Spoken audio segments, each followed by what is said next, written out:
The fluorescent lights of Martinez Family Market cast their familiar warm glow over the narrow aisles as 3-year-old Emma bounced on her toes, trying to reach the colorful candy display. Her tiny fingers pressed against the glass case, leaving smudges as she pointed excitedly at the rainbow array of treats within. "Abuela, can I have the red ones?" "Please?"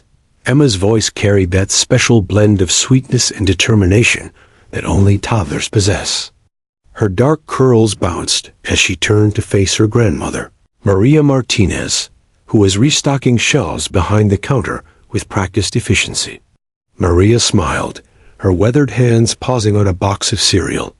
At 62, she had been working at this corner store for nearly 15 years, ever since her husband passed away. The neighborhood kids knew her as the grandmother who always slipped an extra piece of candy into their bags, and Emma was no exception to her generosity. "Mia, you already had cookies after dinner," Maria said gently, but her eyes twinkled with the kind of love that suggested the red candy would find its way into Emma's small hands anyway. "Your mama will not be happy if you spoil your appetite. For breakfast tomorrow." The store held the comfortable atmosphere of evening routine. Outside, the Phoenix sun had finally set, bringing blessed relief from the day's scorching heat. The air conditioning hummed steadily, competing with the soft mariachi music playing from the radio behind the counter. A few regular customers browsed the aisles. Mrs. Chun selecting ingredients for tomorrow's lunch, teenage Miguel counting coins for a sports drink, and old Mr. Rodriguez reading newspaper headlines by the magazine rack. Emma had spent countless evenings just like this one, accompanying her grandmother to work when her parents, Sofia and Miguel Martinez, had late shifts at the hospital where they both worked as nurses. The routine was as familiar as breathing. Emma would help arrange candy displays, mostly by rearranging them into colorful patterns, assist with inventory by counting items in Spanish, and charm customers with her infectious giggle. 5 minutes until closing, everyone, Maria announced, beginning her nightly ritual of checking the register and preparing to lock up. She had performed this same routine thousands of times, never imagining that tonight would shatter their peaceful world forever. Emma had finally convinced her grandmother to let her hold the coveted red candies when the brass door chimes announced another customer. But instead of their usual melodic welcome, the sound seemed to carry an ominous warning that made Maria's spine straighten instinctively. 2 men entered, moving with predatory purpose that immediately set every alarm bell ringing in Maria's experienced mind. Their faces were hidden behind dark ski masks, despite the summer heat, and their oversized hoodies couldn't quite conceal the tension in their movements.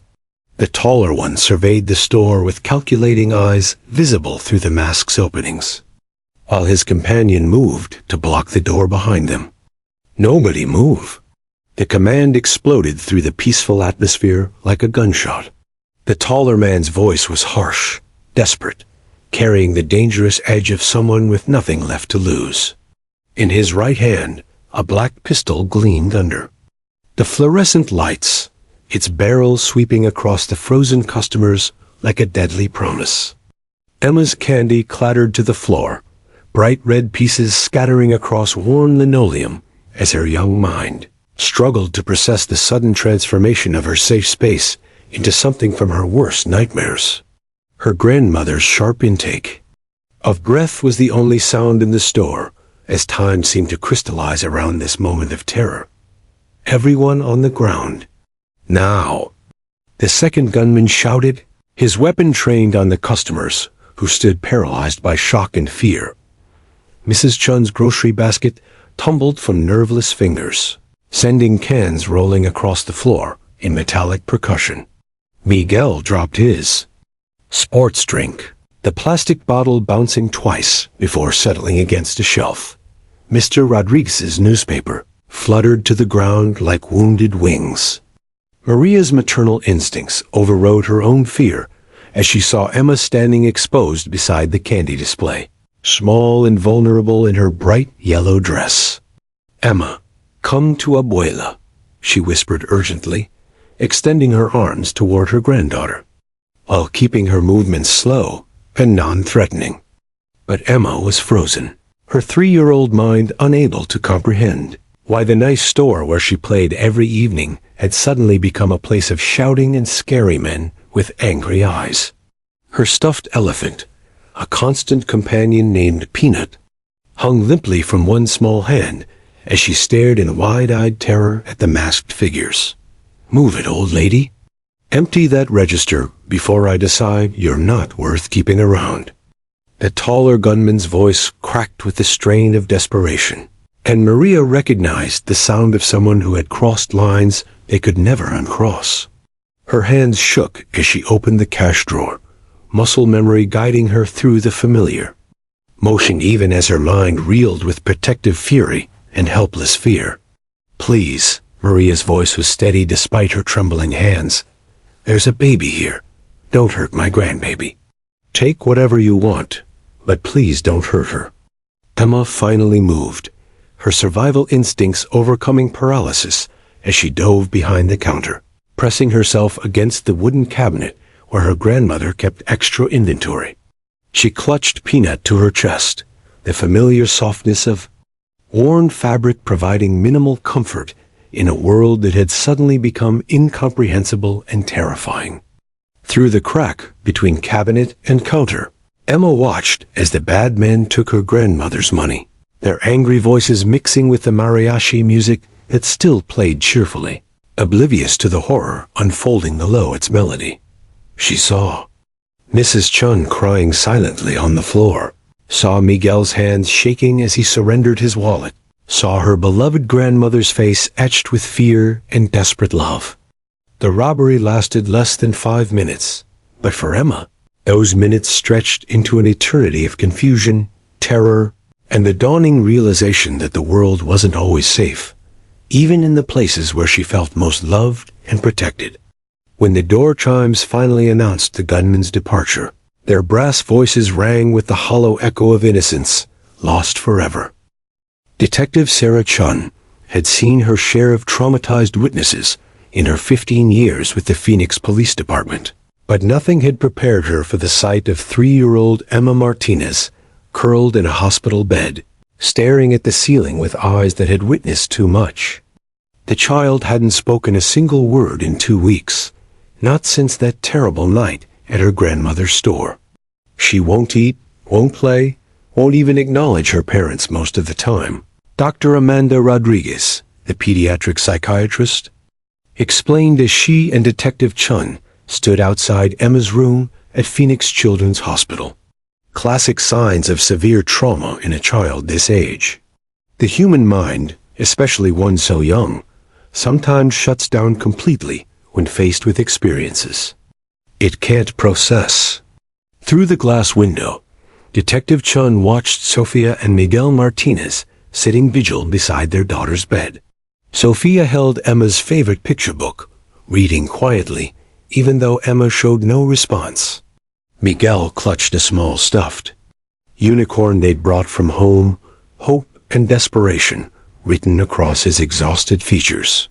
Both parents looked like they'd aged years in the past 2 weeks. "What about the case?" Dr. Rodriguez asked quietly. "I know you need her testimony, but pushing her right now could cause permanent psychological damage." Detective Chun nodded grimly. The convenience store's security camera had malfunctioned that night, providing only grainy, useless footage.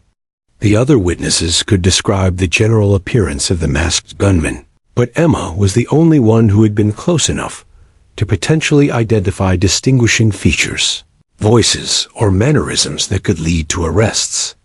Without her testimony, 2 dangerous armed robbers remained free on Phoenix streets.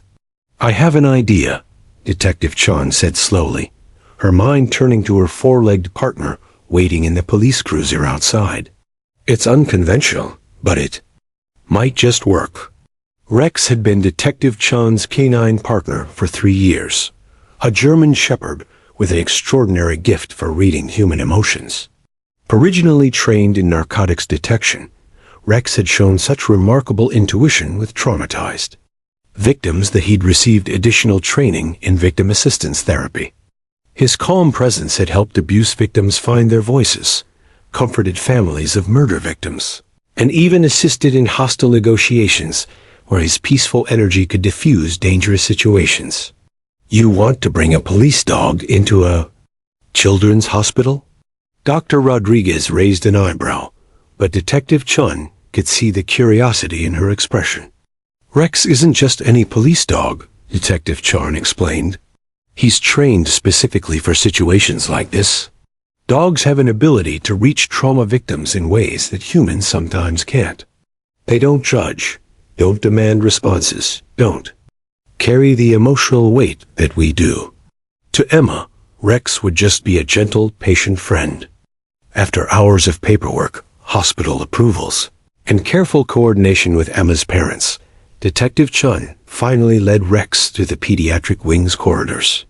The massive German shepherd moved with practiced composure, his service vest identifying him as a working dog.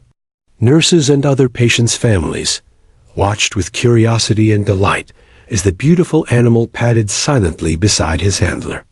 Rex had been bathed and groomed that morning until his coat gleamed like black and tan velvet. His intelligent brown eyes missed nothing as they approached Emma's room, and Detective Chun felt the subtle shift in his demeanor that indicated he sensed someone in distress nearby. "Remember, boy," she whispered, "this little girl has been through hell.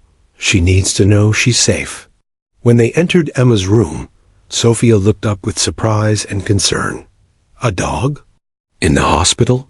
"This is Rex," Detective Chun explained. "Gently. He's specially trained to help children who have experienced trauma. We thought maybe Emma might respond to him differently than she has to people." Rex approached the hospital bed with the slow, deliberate movements of an animal who understood his purpose. He didn't jump or bark or demand attention. Instead, he simply positioned himself beside the bed where Emma could see him and settled into a perfect down stay, his head resting on his front paws, patient as a statue. For the first time in 2 weeks, something flickered behind Emma's vacant stare. Her eyes, which had been focused on nothing, suddenly tracked to the magnificent dog beside her bed. Rex's tail gave the slightest wag, barely a movement, but enough to show his peaceful intentions. Minutes passed in silence. The adults held their breath, afraid to break whatever spell was beginning to weave itself around the traumatized child. Rex never moved from his position, but his eyes remained fixed on Emma with the kind of unwavering attention that communicated safety without words. Slowly, almost imperceptibly, Emma's small hand emerged from beneath the hospital blanket. Her fingers, pale from 2 weeks of refusing most meals, extended toward the beautiful animal beside her bed. Rex remained perfectly still, allowing her to make the first contact on her own terms. When Emma's fingertips finally touched the soft fur of Rex's ears, something magical happened. The dog's tail wagged gently, and he lifted his massive head just enough to nuzzle her tiny palm. Emma's breath caught in her throat, and for the first time since the robbery, tears began to flow down her cheeks, not tears of terror, but tears of relief. "He's not scary," Emma whispered, her voice hoarse from disuse, but clear enough to stop every heart in the room. It was the first time she had spoken since that terrible night. Sophia gasped, her own tears beginning, as she watched her daughter reach out with both hands to stroke Rex's gentle face. Miguel moved closer to the bed, hardly daring to believe what they were witnessing. Rex seemed to understand the significance of the moment. His tail wagged more enthusiastically, and he made a soft, comforting sound deep in his throat. Not quite a whine, not quite a growl, but something that communicated pure love and protection. "He's beautiful," Emma continued, her voice gaining strength as she buried her fingers in Rex's thick fur. "What's his name?" "His name is Rex," Detective Chun said softly, moving closer to the bed. "He's a police dog, but he's also very good at helping children feel safe. He wanted to meet you." Emma looked up at Detective Chun for the first time, her eyes still haunted, but no longer completely vacant. "Can he stay with me?" "For as long as you need him," Detective Chun promised, and she meant it. This wasn't just about solving a case anymore. This was about healing a broken little girl's spirit. As if to seal the promise, Rex gently placed his large head on the hospital bed beside Emma's small form, and for the first time in 2 weeks, Emma smiled. Dr. Michael Torres had been treating traumatized children for over 20 years, but he had never witnessed anything quite like what was unfolding in his Phoenix office. Emma Martinez sat cross-legged on the carpeted floor, her tiny fingers working methodically to braid colorful ribbons into Rex's thick coat while she whispered secrets that no 3-year-old should ever have to carry.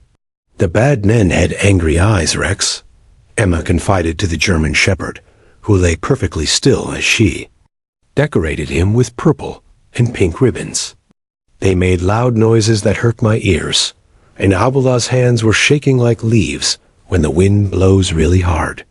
It had been 3 weeks since that first breakthrough at the hospital, and Emma had made remarkable progress, but only when Rex was present.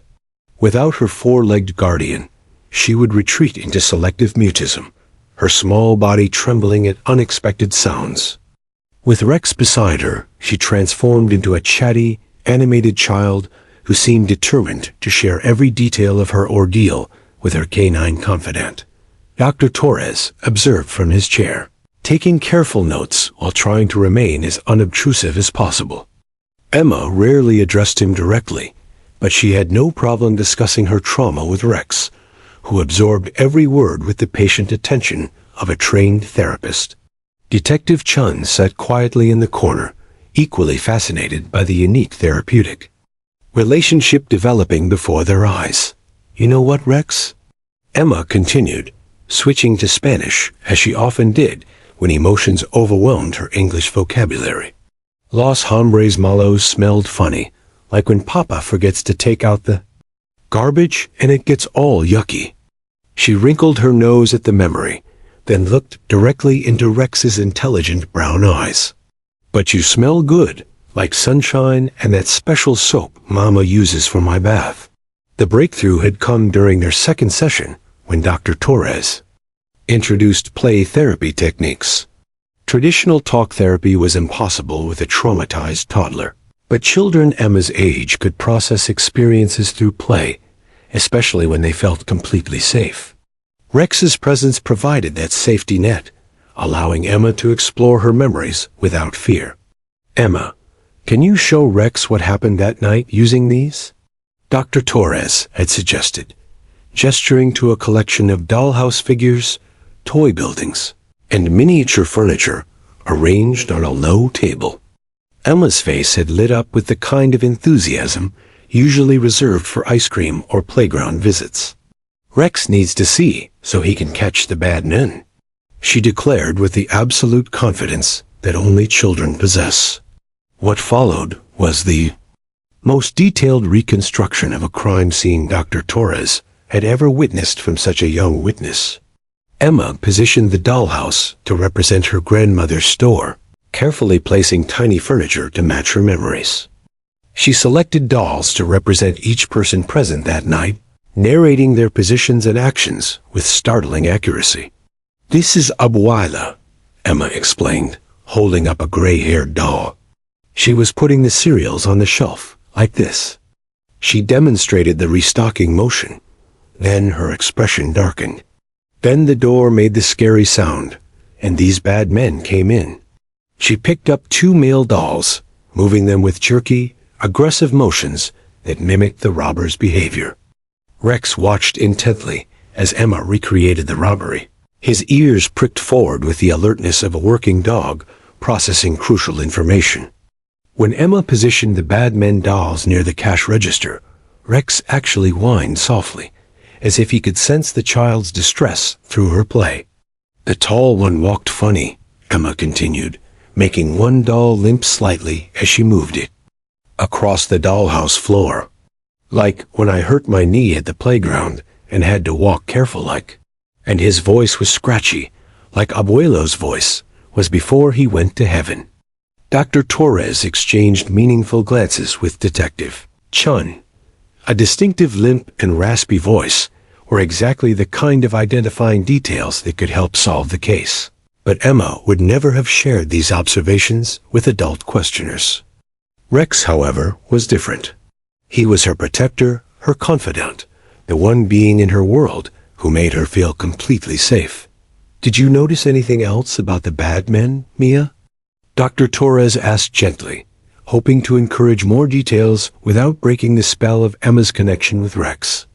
Emma paused in her ribbon braiding, her small hands stilling in Rex's fur as she considered the question. "The not tall one had pictures on his arm," she said finally. "Like the ones Uncle Carlos has, but different. It looked like." She scrunched up her face in concentration, then brightened. "Like a snake.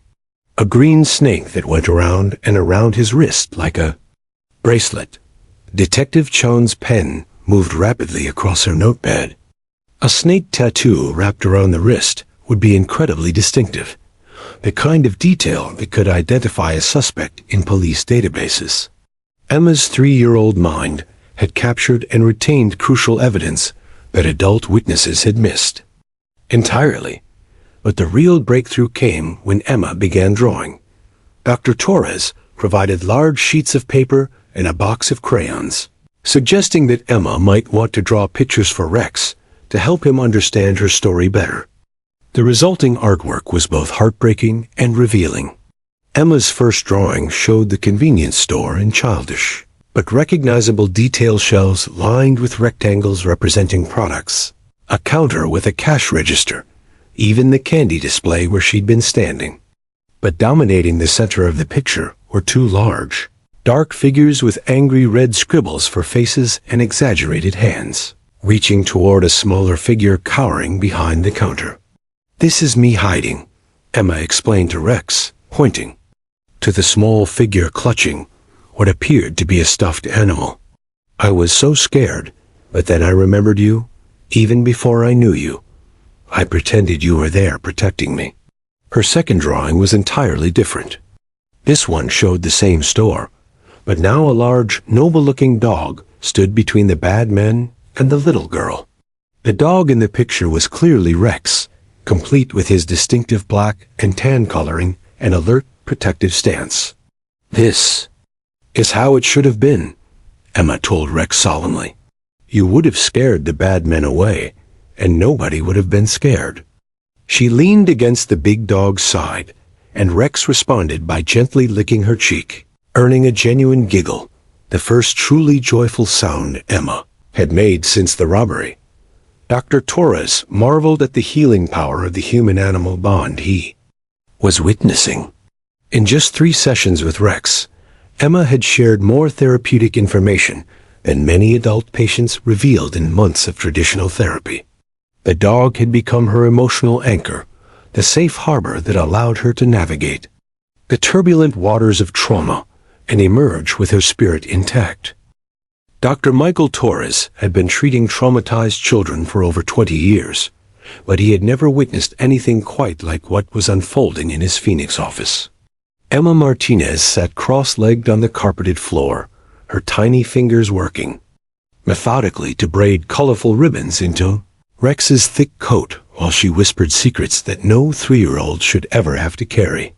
"The bad men had angry eyes, Rex," Emma confided to the German shepherd who lay perfectly still as she decorated him with purple and pink ribbons. "They made loud noises that hurt my ears, and Abuela's hands were shaking like leaves when the wind blows really hard." It had been 3 weeks since that first breakthrough at the hospital, and Emma had made remarkable progress, but only when Rex was present. Without her 4-legged guardian, she would retreat into selective mutism, her small body trembling at unexpected sounds. With Rex beside her, she transformed into a chatty, animated child who seemed determined to share every detail of her ordeal with her canine confidant. Dr. Torres observed from his chair, taking careful notes while trying to remain as unobtrusive as possible. Emma rarely addressed him directly, but she had no problem discussing her trauma with Rex, who absorbed every word with the patient attention of a trained therapist. Detective Chun sat quietly in the corner, equally fascinated by the unique therapeutic relationship developing before their eyes. "You know what, Rex?" Emma continued, switching to Spanish as she often did when emotions overwhelmed her English vocabulary. "Los hombres malos smelled funny, like when Papa forgets to take out the garbage and it gets all yucky." She wrinkled her nose at the memory, then looked directly into Rex's intelligent brown eyes. "But you smell good, like sunshine and that special soap Mama uses for my bath." The breakthrough had come during their second session when Dr. Torres introduced play therapy techniques. Traditional talk therapy was impossible with a traumatized toddler, but children Emma's age could process experiences through play, especially when they felt completely safe. Rex's presence provided that safety net, allowing Emma to explore her memories without fear. "Emma, can you show Rex what happened that night using these?" Dr. Torres had suggested, gesturing to a collection of dollhouse figures, toy buildings, and miniature furniture arranged on a low table. Emma's face had lit up with the kind of enthusiasm usually reserved for ice cream or playground visits. "Rex needs to see so he can catch the bad men," she declared with the absolute confidence that only children possess. What followed was the most detailed reconstruction of a crime scene Dr. Torres had ever witnessed from such a young witness. Emma positioned the dollhouse to represent her grandmother's store, carefully placing tiny furniture to match her memories. She selected dolls to represent each person present that night, narrating their positions and actions with startling accuracy. "This is Abuela," Emma explained, holding up a gray-haired doll. She was putting the cereals on the shelf, like this. She demonstrated the restocking motion. Then her expression darkened. Then the door made the scary sound, and these bad men came in. She picked up two male dolls, moving them with jerky, aggressive motions that mimicked the robber's behavior. Rex watched intently as Emma recreated the robbery. His ears pricked forward with the alertness of a working dog processing crucial information. When Emma positioned the bad men dolls near the cash register, Rex actually whined softly, as if he could sense the child's distress through her play. "The tall one walked funny," Emma continued, making one doll limp slightly as she moved it across the dollhouse floor. "Like when I hurt my knee at the playground and had to walk careful like." And his voice was scratchy, like Abuelo's voice was before he went to heaven. Dr. Torres exchanged meaningful glances with Detective Chun. A distinctive limp and raspy voice were exactly the kind of identifying details that could help solve the case. But Emma would never have shared these observations with adult questioners. Rex, however, was different. He was her protector, her confidant, the one being in her world who made her feel completely safe. "Did you notice anything else about the bad men, Mia?" Dr. Torres asked gently, hoping to encourage more details without breaking the spell of Emma's connection with Rex. Emma paused in her ribbon braiding, her small hands stilling in Rex's fur as she considered the question. "The not tall one had pictures on his arm," she said finally. "Like the ones Uncle Carlos has, but different. It looked like—" She scrunched up her face in concentration, then brightened. "Like a snake. A green snake that went around and around his wrist like a bracelet."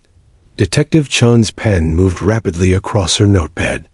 A snake tattoo wrapped around the wrist would be incredibly distinctive, the kind of detail that could identify a suspect in police databases.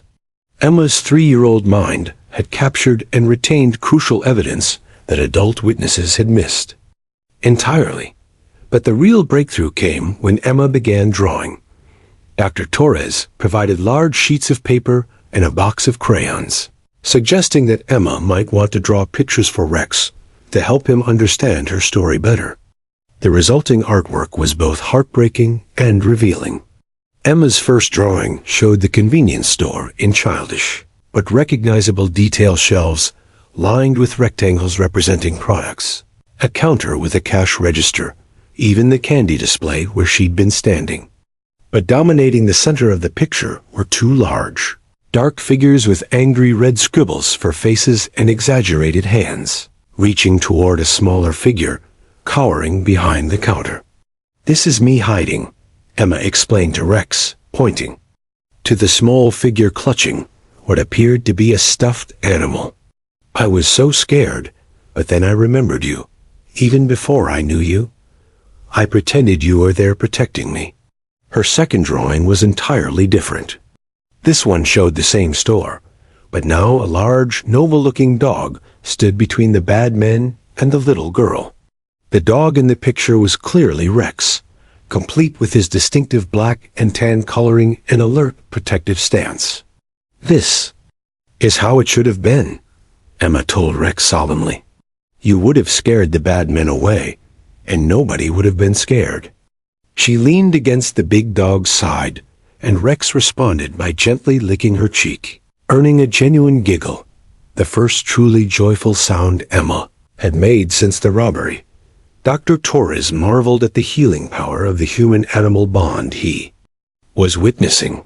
In just 3 sessions with Rex, Emma had shared more therapeutic information than many adult patients revealed in months of traditional therapy.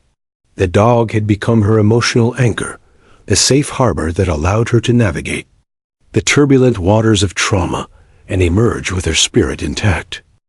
The morning sun cast long shadows across the courthouse steps as Detective Sarah Chun adjusted Rex's service vest one final time, her hands trembling slightly despite years of law enforcement experience.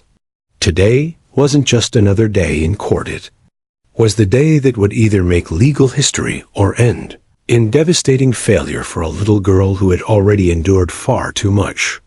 "Ready, boy?" she whispered to Rex, who sat at perfect attention beside her, his intelligent brown eyes scanning the chaos that surrounded them. The German shepherd's calm demeanor was a stark contrast to the media circus exploding around the courthouse entrance. But Detective Chun could sense the subtle tension in his muscles. Rex knew this was important.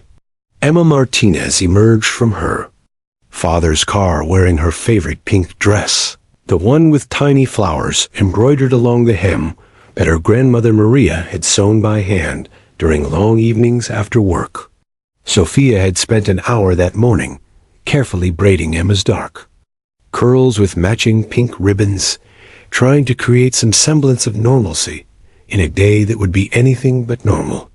"Mia, remember what we talked about," Miguel said softly as he lifted his daughter from her car seat. At 3.5 years old, Emma seemed impossibly small against the towering marble columns of the courthouse, her tiny hand clutching Peanut the elephant with the fierce grip of someone holding on to their last piece of security. The media frenzy was immediate and overwhelming. Camera flashes exploded like lightning as reporters surged forward, their voices creating a cacophony of questions that blended into an incomprehensible roar. Emma, how do you feel about testifying today?" "Detective Chun, is this really appropriate for such a young child? Will Rex actually be allowed in the courtroom?" Security guards formed a protective barrier around the Martinez family as they made their way up the courthouse steps, but the chaos was still terrifying for a little girl who associated loud voices and sudden movements with that horrible night at her grandmother's store. Emma pressed her face against her father's shoulder, her small body beginning to shake. That's when Rex moved into action. Without any command from Detective Chun, the big dog positioned himself between Emma and the media crush, his presence creating an immediate buffer zone. Something about the magnificent animal's calm authority seemed to quiet the chaos, and even the most aggressive reporters instinctively stepped back to give them space. "It's okay, Emma," Detective Chun said gently as they reached the courthouse. "Doors. Rex is here. He's going to stay with you the whole time." Inside the courthouse, the atmosphere was equally charged, but more controlled. The marble halls echoed with the conversations of lawyers, court officers, and curious onlookers who had managed to secure seats in the gallery. Word of the unprecedented case had spread throughout the legal community, and attorneys from across Arizona had come to witness what many considered a potential watershed moment in criminal justice. Emma's victim advocate, Patricia Santos, met them at the security checkpoint with a warm smile and a small gift bag. "Good morning, Emma. I brought you something special for today." Inside the bag was a small badge that read, "Brave Witness," with a cartoon police dog that looked remarkably like Rex. "Is that Rex?" Emma asked, her voice barely audible above the courthouse bustle. It was the first time she had spoken since leaving home that morning. "It looks just like him, doesn't it?" Patricia replied. "And just like Rex, it will help keep you safe and brave today." Emma carefully pinned the badge to her dress, right next to her heart, and for the first time that morning, she smiled. Rex seemed to approve, his tail wagging gently as he watched the small ceremony. The prosecution team was already assembled in their designated conference room, going over last-minute details and strategies. District Attorney Jennifer Walsh looked up as Detective Chun knocked on the door, her face reflecting the same mixture of determination and anxiety that everyone involved in the case was feeling. "How is she?" Jennifer asked, glancing toward Emma, who was now sitting cross-legged on the floor beside Rex, whispering secrets into his attentive ears. "As ready as any 3-year-old can be for something like this," Detective Chun replied. "Rex has been incredible with her. I've never seen anything like their bond." Dr. Michael Torres arrived shortly after, carrying a briefcase full of psychological evaluations and therapeutic recommendations. His presence provided another layer of security for Emma, who had grown to trust the kind doctor over their many sessions together. "The defense is going to push hard," he warned the prosecution team. "They're going to argue that Emma is too young, too traumatized, too influenced by leading questions. We need to be prepared for aggressive cross-examination." Meanwhile, in another part of the courthouse, defense attorneys Marcus Webb and his co-counsel Sarah Fredericks were making their own final preparations.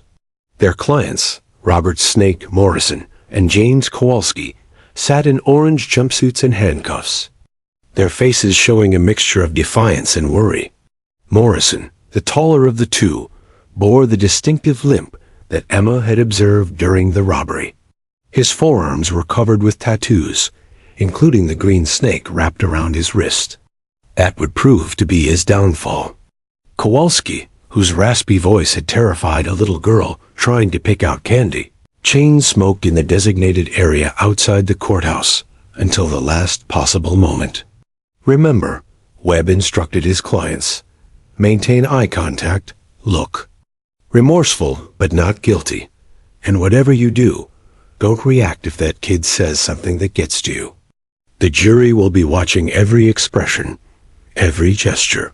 Back in the prosecution's conference room, Emma had discovered that Rex could perform tricks. Someone had taught him to shake hands, and Emma dissolved into giggles as the big dog solemnly offered his paw for her to shake. The sound of her laughter was like medicine for everyone present, a reminder that despite everything she had been through, Emma was still just a little girl. "Court will be in session in 15 minutes, a bailiff announced, and suddenly the moment everyone had been preparing for was upon them. As they made their way toward courtroom 3A, Emma walking between Detective Chun and her father while Rex maintained his protective position beside her. The hallway seemed to quiet. Other people in the courthouse stopped their conversations to watch the small procession pass, many of them recognizing the significance of what they were witnessing. Judge Patricia Williamson was already seated behind the bench when they entered, her expression grave but compassionate as she watched Emma take her place in the witness area. The courtroom was packed with spectators, jury members, and legal professionals, all there to witness a moment that would be studied in law schools for generations to come.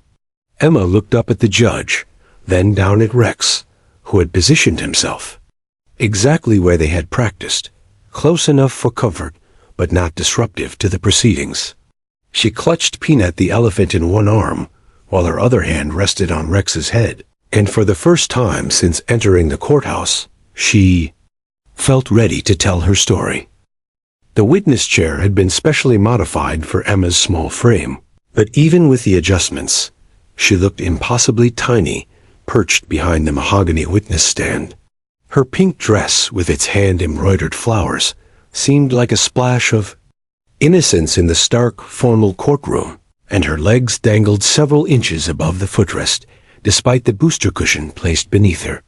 Judge Patricia Williamson's voice was gentle, but clear as she addressed the hushed courtroom. "Ladies and gentlemen of the jury, you are about to hear testimony from a very young witness. I remind you that this child has experienced significant trauma, and we will proceed with the utmost care and respect." Her eyes swept across the packed gallery, where spectators sat in rapt attention, many of them legal professionals who had come to witness this unprecedented moment in judicial history. Rex had positioned himself exactly as they had practiced during their preparation sessions, lying in a perfect downstay at the base of the witness stand where Emma could see him clearly. His service vest bore the official insignia of the Phoenix Police Department, and his calm, professional demeanor stood in stark contrast to the electric tension filling the courtroom. Every few seconds, his intelligent brown eyes would flick up to check on Emma, a silent communication that said, "I'm here. You're safe." District Attorney Jennifer Walsh approached the witness stand with measured steps, her voice soft and motherly as she began the direct examination. "Good morning, Emma. Can you tell the nice people in the jury what your name is?"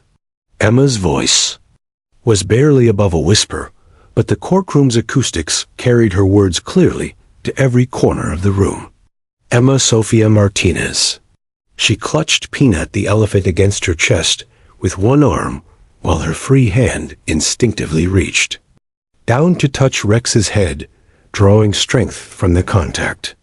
"And how old are you, Emma?" "I'm 3.5, Emma replied, holding up the appropriate number of fingers with the earnestness that only small children possess. A few jury members smiled, despite the gravity of the situation, charmed by her innocence. "Emma, do you remember going to your grandmother's store on a Tuesday evening in March?" Jennifer's questions were carefully scripted, designed to be age-appropriate, while still establishing the necessary legal foundations. Emma nodded solemnly. "Abuela's store. We go there lots of times. I help her count the candy and make everything pretty." Her voice grew slightly stronger as she talked about familiar, happy memories. "Can you tell us what happened that night that was different from other times?" For the first time since taking the witness stand, Emma's demeanor shifted. Her small body tensed, and her grip tightened on both Peanut and Rex's fur. "Bad men came?" she whispered, her voice taking on the hollow quality that her parents and therapists knew all too well. The courtroom seemed to collectively hold its breath as Jennifer continued her gentle questioning, slowly building the foundation of Emma's testimony. With each question, more details emerged: how Emma had been picking out candy, how the door chimes had announced the robber's arrival, how her grandmother had tried to protect her. "Emma, are the men who came into the store that night here in this courtroom today?" Jennifer asked, and suddenly the air seemed to thicken with anticipation. This was the moment everyone had been waiting for, the crucial identification that could make or break the prosecution's case. Emma's eyes began to scan the courtroom, moving past the jury box, past the gallery filled with observers, until they landed on the defendant's table. Robert "Snake" Morrison sat in his orange jumpsuit, his tattooed arms clearly visible despite his attorney's attempts to position him strategically. Beside him, James Kowalski shifted uncomfortably in his chair, his raspy breathing audible in the silent courtroom. Both men had been cleaned up for trial, their hair cut and faces shaved, but Emma's 3-year-old memory proved remarkably accurate. The moment Emma's eyes met Morrison's, the color drained from her face. Her breathing became rapid and shallow, and her small hands began to shake. The man who had terrorized her grandmother's store, who had shattered her sense of safety and innocence, was sitting just 30 feet away from her, staring back with cold, calculating eyes. "Those are the bad men," Emma whispered, but her voice cracked with fear, and the words were barely audible. Morrison's attorney, Marcus Webb, had instructed his client to maintain a neutral expression, but something flickered across Morrison's face, perhaps annoyance at being identified by a child, perhaps calculation about how this testimony might affect his case. Whatever it was, Emma saw it, and it triggered a flood of traumatic memories. James Kowalski made the situation worse by shifting in his chair and clearing his throat, producing that same raspy sound that had haunted Emma's nightmares for months. The familiar voice sent her into a panic that was visible to everyone in the courtroom. Emma's breath came in short, sharp gasps, and tears began streaming down her cheeks. Her tiny hands clutched desperately at Peanut, but even her beloved stuffed elephant couldn't provide enough comfort to overcome the terror of seeing her tormentors again. The brave little girl who had been making such progress suddenly looked like exactly what she was, a traumatized toddler, forced to confront her worst fears. Judge Williamson leaned forward with concern. "Do you need a moment, Emma?" But Emma couldn't respond. She was frozen in place, overwhelmed by the same paralyzing fear that had silenced her for weeks after the robbery. The courtroom watched in tense silence as the child who held the key to justice seemed to disappear into herself, retreating from the unbearable reality of facing her attackers. Rex sensed the change immediately. Oh, he had been trained to remain perfectly still during testimony. His protective instincts overrode his training. The big dog lifted his head and made a soft, questioning whine, not loud enough to disrupt the proceedings, but clearly audible to Emma. The sound of Rex's voice seemed to anchor Emma to the present moment. Her tearful eyes found his steady gaze, and for an instant, the connection between girl and dog created a bubble of safety in the hostile environment of the courtroom. Defense Attorney Webb saw his opportunity and rose to object. "Your Honor, the witness is clearly too distressed to continue. This is exactly what we warned would happen. The child is too traumatized to provide reliable testimony." But before Judge Williamson could respond, something extraordinary happened. Emma looked down at Rex, then back at the defendants, then down at Rex again. The big dog's calm presence seemed to remind her of all the conversations they'd had. All the times he'd helped her feel brave, all the promises he'd made to keep her safe. The courtroom held its collective breath, waiting to see whether fear would triumph over justice, whether a little girl's courage could overcome the monsters that haunted her dreams. The silence in courtroom 3A was so profound that the soft hum of the air conditioning system seemed deafening. Every eye was fixed on the small figure in the pink dress who sat frozen in the witness chair, tears streaming down her cheeks like silver rivers. Emma Martinez had reached the breaking point that everyone had feared, a moment when a 3-year-old's courage would either rise to meet an impossible challenge or crumble under the weight of her trauma. Judge Patricia Williamson gripped her gavel, ready to call a recess if necessary. She had presided over thousands of cases, but never had she felt the weight of a decision so acutely. The legal precedent being set in her courtroom would ripple through the justice system for decades to come, and it all hinged on whether a little girl could find her voice in the presence of the monsters who had shattered her world. In the gallery, Emma's grandmother Maria clutched her rosary beads so tightly that her knuckles had turned white. Beside her, Sofia Martinez bit her lip to keep from crying out to her daughter, while Miguel's jaw was clenched with the effort of remaining in his seat instead of rushing to comfort his child. They had known this moment would be difficult, but seeing their baby girl suffering was almost unbearable. Defense attorney Marcus Webb remained standing, his objection hanging in the air like a sword waiting to fall. His clients, Morrison and Kowalski, sat with carefully neutral expressions, but there was something predatory in their eyes as they watched Emma's breakdown. They sensed weakness, an opportunity to escape justice through a child's tears. District Attorney Jennifer Walsh felt her carefully constructed case teetering on the edge of collapse. Months of preparation, countless hours of therapy sessions, and the hopes of an entire community rested on Emma's ability to continue her testimony. But how could she push a traumatized toddler beyond her limits? The ethical weight of the moment pressed down on her like a physical force. Rex, however, saw only Emma's pain. The German Shepherd's training had taught him to remain still during testimony, but his deeper instincts, the protective bond forged through weeks of shared healing, overrode his professional discipline. He lifted his magnificent head and released a soft whine, a sound that somehow conveyed both strength and compassion in equal measure. The gentle sound cut through Emma's panic like a lifeline thrown to a drowning swimmer. Her terrified eyes found Rex's steady gaze, and in that instant, the connection between girl and dog created a cocoon of safety in the hostile courtroom environment. Rex's presence reminded her of their conversations in Dr. Torres's office, of all the times he had listened to her fears and helped her feel brave. Emma's small hand reached down to touch Rex's head, her fingers tangling in his soft fur, as she had done countless times before. The familiar texture grounded her, pulling her back from the edge of complete emotional collapse. She could feel his strength flowing through that simple contact, his unwavering loyalty and protection wrapping around her like an invisible shield. "Rex," Emma whispered, her voice so soft that the court reporter had to strain to catch her words. The entire courtroom leaned forward, sensing that something crucial was about to happen.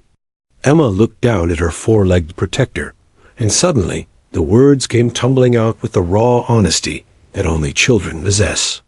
"Rex, I'm scared the bad men will come back to hurt Grandma again, like they hurt her feelings."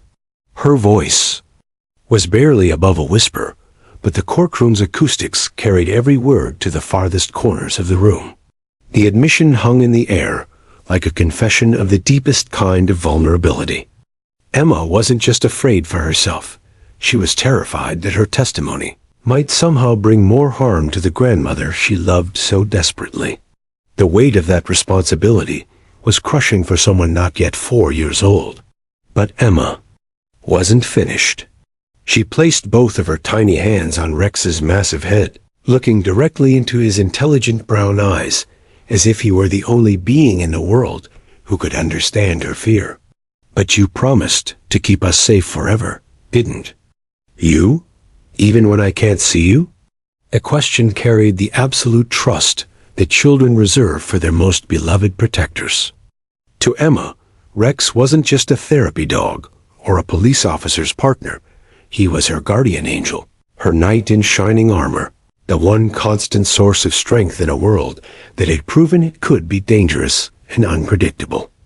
Rex responded to her words with a gentle nudge of his nose against her small hands, and his tail gave the slightest wag, barely a movement, but enough to convey his promise. The exchange between girl and dog was so pure, so achingly honest, that it transcended the formal boundaries of the courtroom and touched something fundamental in every person present. The moment stretched on, suspended in time, like a photograph that captures not just an image, but an emotion. The tough prosecutors felt tears prick their eyes. Hardened police officers found themselves swallowing past sudden lumps in their throats. Even some of the defense team looked moved by the display of innocent trust and animal loyalty unfolding before them. In the jury box, 12 men and women who had been carefully selected for their impartiality found themselves witnessing something that had nothing to do with legal procedures and everything to do with human nature at its most vulnerable and most beautiful. They saw a little girl seeking comfort from the one being who had never failed to provide it, and they saw a dog whose protective instincts transcended training to become something approaching sacred duty. The defendants, Morrison and Kowalski, seemed to shrink in their chairs as they watched Emma's display of trust and vulnerability. The predatory confidence they had worn like armor began to crack as they confronted the reality of what they had done, not just robbing a store, but traumatizing a child so severely that she needed a therapy dog to function, that she carried fears about their return that haunted her young dreams. Judge Williamson found herself blinking back tears as she watched the exchange. In 30 years of legal practice, she had never witnessed anything quite like the bond between Emma and Rex. The dog's presence hadn't just enabled testimony, it had revealed the true human cost of the defendant's crimes in a way that no police report or medical evaluation ever could. Marcus Webb slowly sank back into his chair, his objection forgotten. Even the most aggressive defense attorney couldn't argue against the authentic emotion playing out before the court. This wasn't manipulation or coaching. This was a traumatized child seeking comfort from her protector. And that truth was more powerful than any legal argument. The courtroom remained frozen in that moment of pure human connection, everyone understanding that they were witnessing something extraordinary, not just legal history being made, but a testament to the healing power of unconditional love and the courage that can emerge from the most unlikely partnerships. The moment Emma's words to Rex finished echoing through the courtroom, something fundamental shifted in the atmosphere. The raw honesty of a 3-year-old's plea for protection had cut through legal posturing and courtroom strategy to reveal the beating heart of justice itself. Judge Patricia Williamson allowed the silence to stretch for several heartbeats, understanding that the court had just witnessed something that transcended normal proceedings. "Thank you, Emma," District Attorney Jennifer Walsh said gently, her voice thick with emotion. "You've been so brave today. Can you tell Rex and everyone here what you remember about the bad men?" With Rex's steady presence anchoring her courage, Emma began to speak with a clarity that astonished everyone present. The details poured out in the scattered but vivid way that children tell stories. The tall man's distinctive limp, the raspy voice that had haunted her nightmares, the green snake tattoo wrapped around Morrison's wrist like a venomous bracelet. "He walked funny, like when I hurt my foot on the playground," Emma explained to Rex, unconsciously mimicking Morrison's gait with her small hands. "And the other one sounded like he had a frog in his throat, like Daddy when he's sick." Each detail was another nail in the prosecution's case. Emma described how Morrison had gestured with his tattooed arm while threatening her grandmother, how Kowalski's distinctive cough had punctuated his demands for money. Her 3-year-old mind had captured and retained evidence that adult witnesses had missed entirely, preserved through the trauma with the startling accuracy that sometimes accompanies extreme stress. Defense attorney Marcus Webb found himself in an impossible position. His planned aggressive cross-examination crumbled in the face of Emma's obvious vulnerability and the profound bond with Rex that had enabled her testimony. How could he attack a traumatized toddler whose only source of strength was a therapy dog? How could he challenge testimony that was so clearly authentic, so painfully honest? "Your Honor," Webb said quietly, "the defense has no questions for this witness." The decision sent shockwaves through the legal community. Veteran attorneys in the gallery exchanged glances of amazement. A defense team passing up cross-examination of the prosecution's key witness was virtually unheard of, but Webb understood. that any aggressive questioning would only make his clients look more monstrous in the jury's eyes. As Emma was helped down from the witness stand, still clutching Peanut and keeping one hand on Rex's head, the entire courtroom seemed to release a collective breath. She had done it. Against all odds, a 3-year-old girl had faced her attackers and spoken truth to power, protected by the unwavering loyalty of a dog who had become her guardian angel. The trial continued for 3 more days, but the outcome was never really in doubt after Emma's testimony. Expert witnesses confirmed the accuracy of her observations. Morrison's limp matched surveillance footage from other crimes.